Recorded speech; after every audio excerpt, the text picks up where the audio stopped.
214. Online Asian shop in the small Bavarian town of Rosenheim. When she came to Germany with her husband 10 years ago, she didn't speak a word of German. I often stood in the train station and was afraid of the loudspeaker because I couldn't understand anything. If you can't communicate, you inevitably develop an aversion to your surroundings.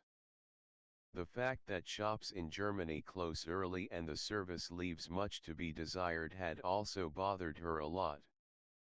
But slowly, she realized that complaining wouldn't help her, started learning German, and even started her own business. Now I can understand what people are saying and I can express my wishes.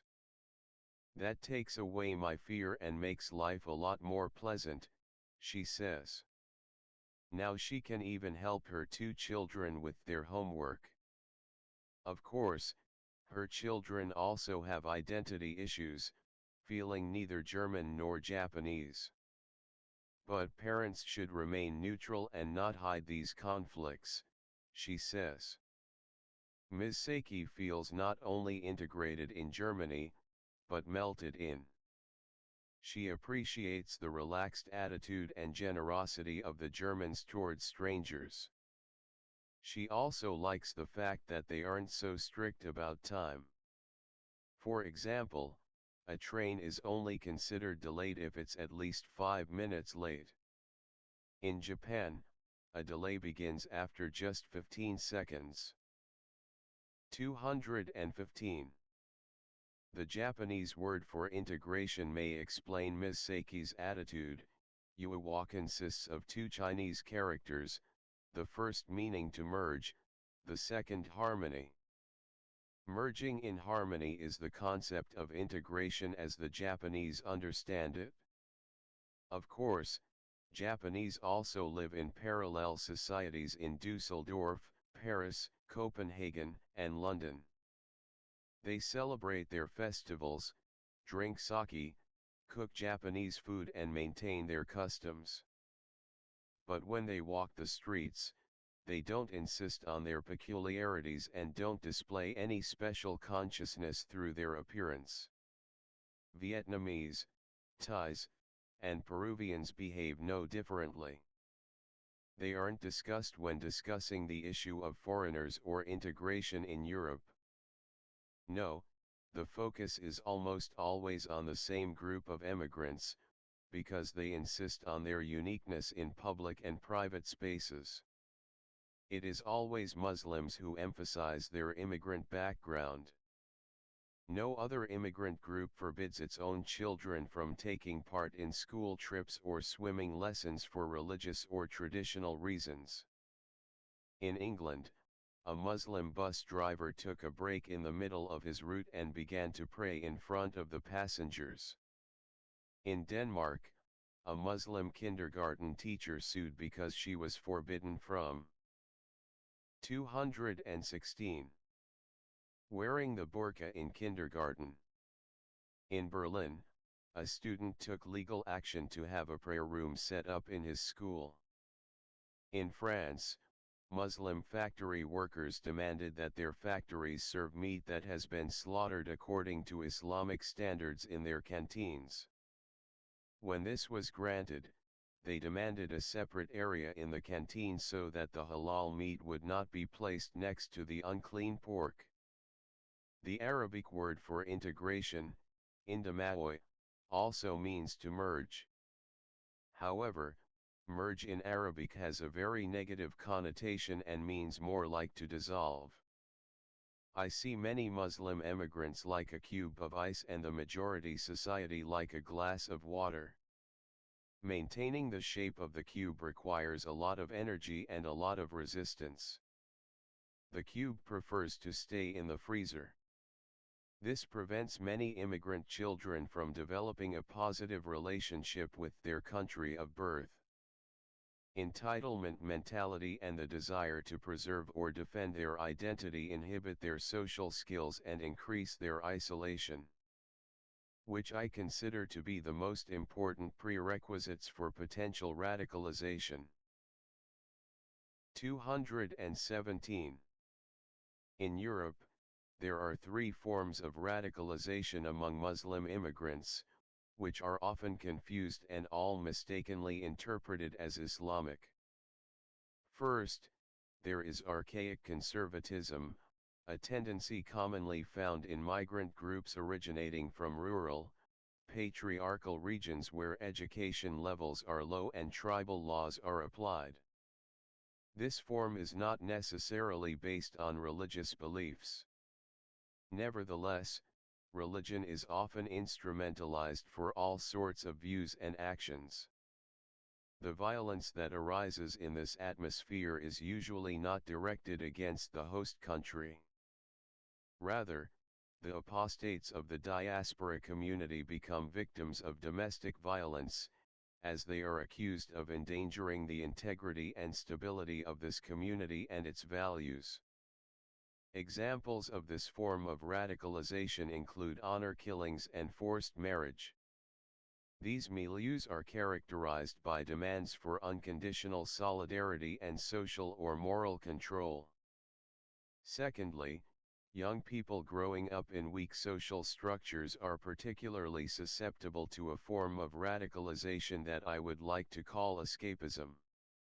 In these cases, neither their own family nor the host society is in a position to offer an adequate way of life. Frustration and a lack of professional prospects drive these young people to form criminal gangs. 218. That are prone to uncontrolled outbreaks of violence. Whether in Neukölln in Berlin, in the Norrebro district of Copenhagen or Malmö in Sweden, in Brussels, in Birmingham, or in the suburbs of Paris, one always encounters the same problem. Here, too, it is not necessarily religion that is the decisive factor, but social situation. But religion can become a factor in turf wars, for example when Turkish and Moroccan young people no longer fight against each other and join forces against immigrant Russians or Germans. Third, there is religious avant-gardism. These avant-gardists generally distance themselves from traditional Islamic organizations and see themselves as the vanguard of a political religious revolution. Third, there is religious avant-gardism. These avant-gardists generally distance themselves from traditional Islamic associations and see themselves as the vanguard of a political religious revolution. This form, in particular, seems to be attractive to Arab students and German converts. Once they distance themselves from their familiar milieu, a biographical change, they isolate themselves and thus become easy prey for radical groups. Nevertheless, a clear distinction should be made. 219. Between tendencies toward Islamization and Islamist attempts to mobilize for international jihad. Indeed, many Turkish Islamists in Germany embrace the illusion of an Islamization of Europe, but they seem to lack either a concept or the means to achieve it. Some of these organizations may be problematic because they sometimes advocate for the refusal of integration and support the segregation of immigrants. However, they benefit from the peaceful lives of their members in Germany, just as they benefit from their segregation, and they certainly appreciate this. Europe also offers them the luxury of being able to represent extreme opinions and attitudes there. An Arabic proverb says, "Don't bite the hand that offers you food." Militant extremists therefore rarely come from the heart of established organizations.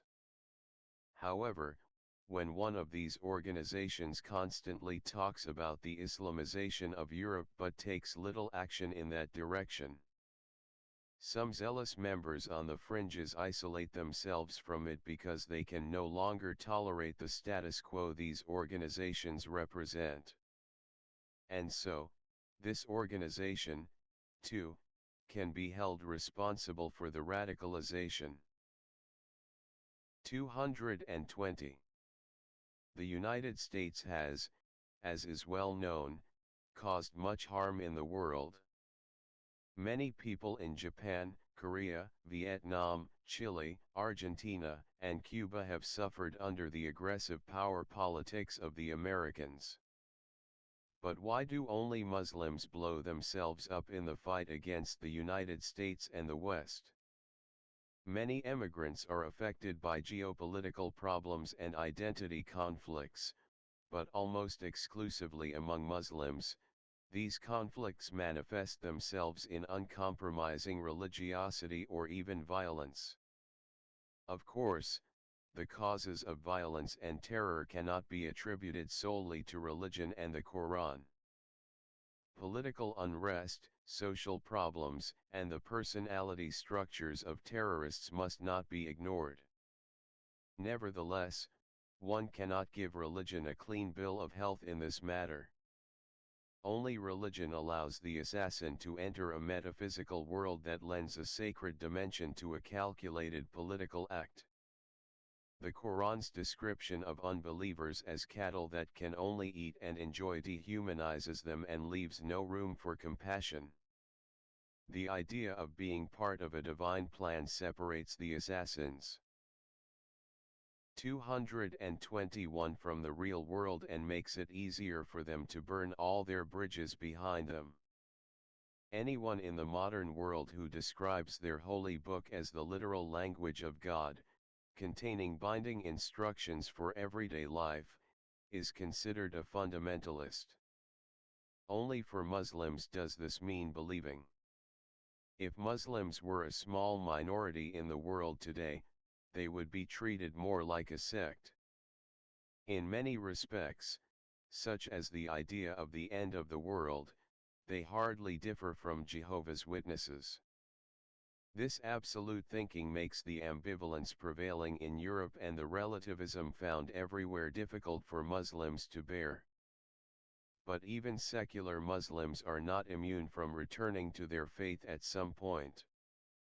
Anyone who examines the biographies of the suspected attackers in New York, Madrid, and London to determine the role religion played in the radicalization process will find that they are often not the kind of people who are very familiar with the West.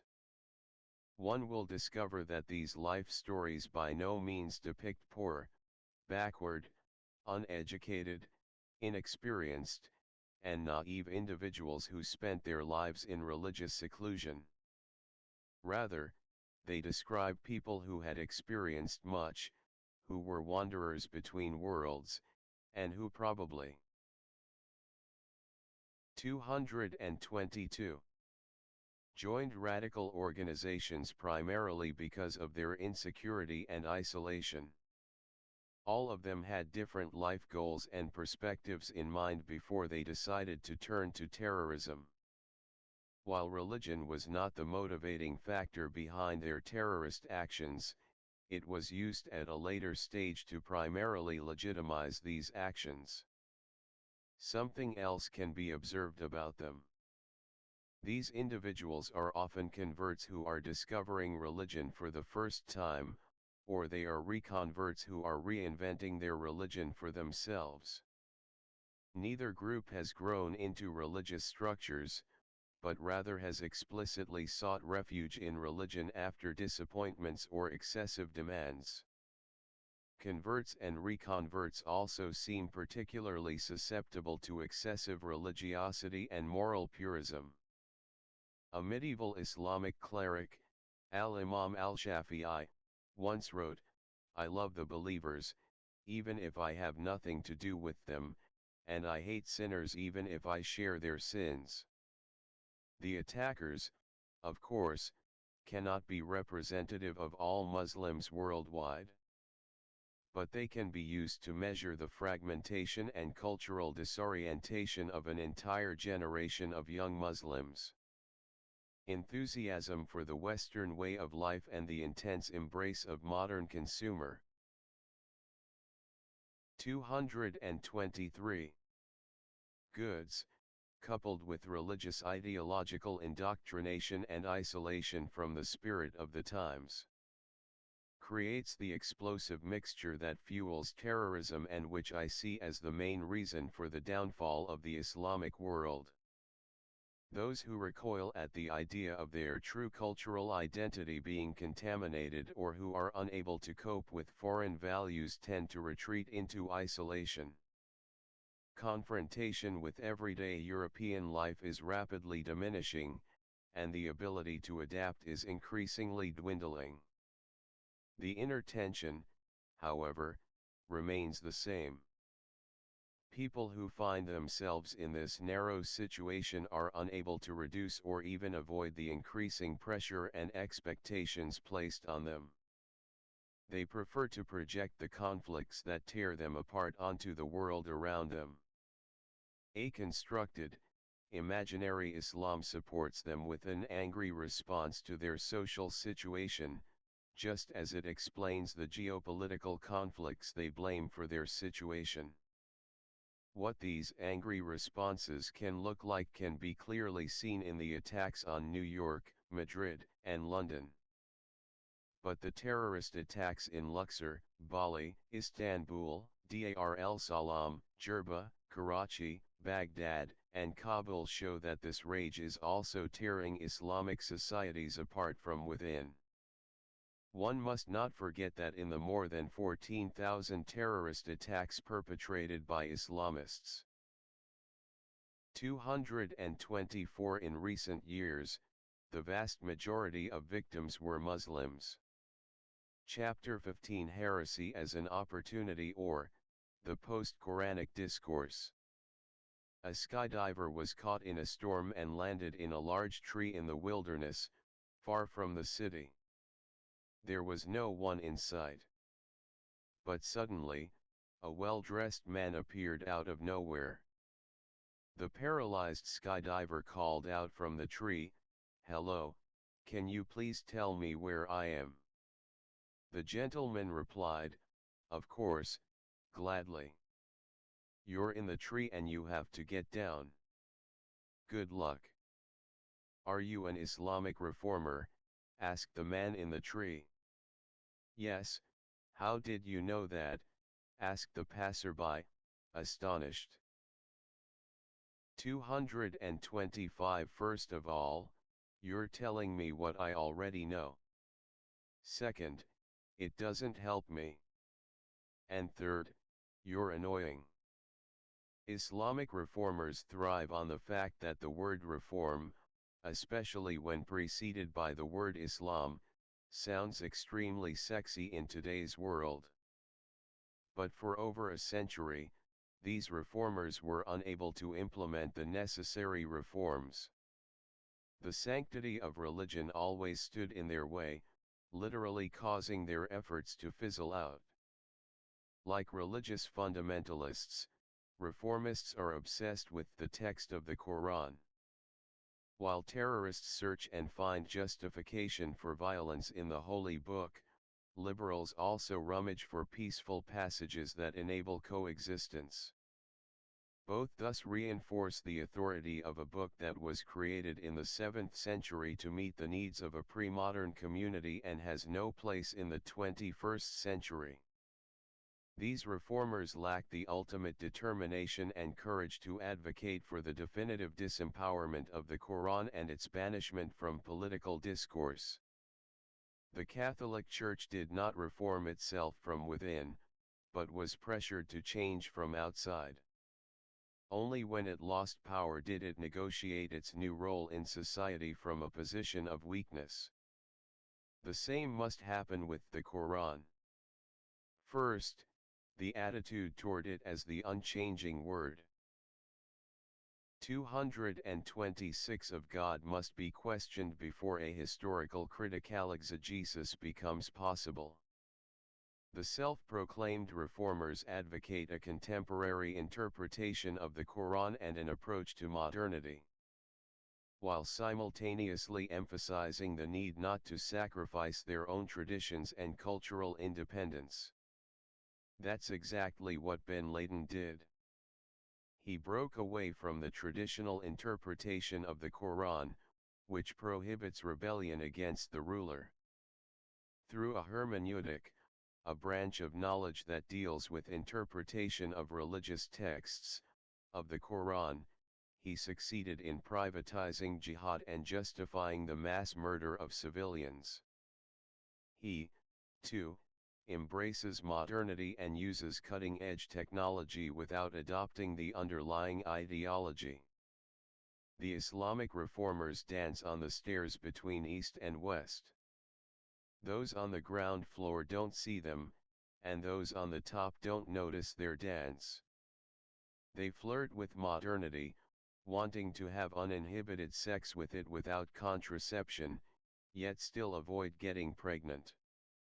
They dance one step forward and two steps back, creating the illusion of dynamism. Part of the confusion and stagnation in the Islamic world can be attributed to these reformers. 227.